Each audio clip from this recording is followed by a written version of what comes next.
കോന്നി നിയോജക മണ്ഡലത്തിൽ LDF സ്ഥാനാർത്ഥി KU ജനീഷ് കുമാർ വിജയിച്ചിരിക്കുന്നു. സുജു ടി ബാബു ചേരുകയാണ്. സുജു, കോന്നിയിൽ വീണ്ടും ജനീഷ് കുമാർ തന്നെ, വിശദാംശങ്ങൾ. ഷമി, ജനീഷ് ഒടുവിൽ ഫോട്ടോ ഫിനിഷിംഗിൽ കോന്നിയിൽ വിജയിച്ചിരിക്കുകയാണ്. കോന്നി പാർട്ടി ഏരിയ കമ്മിറ്റി ഓഫീസറാണ് ജനീഷ് കുമാർ ഉള്ളത്. ഏറ്റവും ഒടുവിൽ അരുവാപ്പുലം പഞ്ചായത്ത് എണ്ണി പൂർത്തിയാക്കിയുള്ള ജനീഷ് കുമാറുടെ ആദ്യ പ്രതികരണം തരാം. അല്ല, കോന്നിയിലെ ജനങ്ങളോട് അങ്ങേയറ്റത്തെ നന്ദിയുണ്ട്.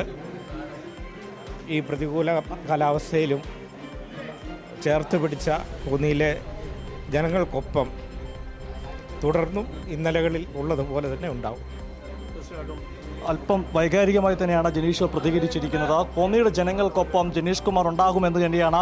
കോന്നിയിലെ തിരഞ്ഞെടുപ്പ് ഫലം വിലയിരുത്തുമ്പോൾ വളരെ പ്രധാനപ്പെട്ട കാര്യമുണ്ട്. കോന്നിയിൽ K. സുരേന്ദ്രനെ നമ്മൾ 32,000 വോട്ട് പിടിച്ചെടുത്ത ഇത്തവണ NDA സ്ഥാനാർത്ഥിക്ക് 20,000 വോട്ട് പോലും പിടിക്കാൻ സാധിച്ചിട്ടില്ല എന്നത് ശ്രദ്ധേയമാണ്. കോന്നിയിൽ പ്രധാനമായി അതുകൊണ്ട് തന്നെ രാഷ്ട്രീയ ചർച്ചകൾക്ക് കോന്നിയിലെ വിജയം നിൽക്കുന്ന കാര്യമാണ്. ഇപ്പോൾ കോന്നിയിൽ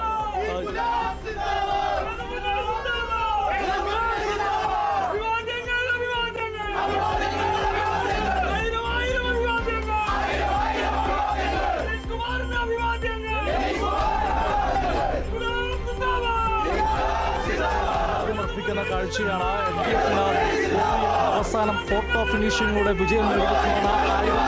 1812 വോട്ടിനാണ് പ്രതികൂല അവസരത്തിലും കോന്നിയിലെ ജനങ്ങൾ കൂടെ നിന്നതിന് നന്ദി അറിയിക്കുകയാണ് ജനീഷ് കുമാർ.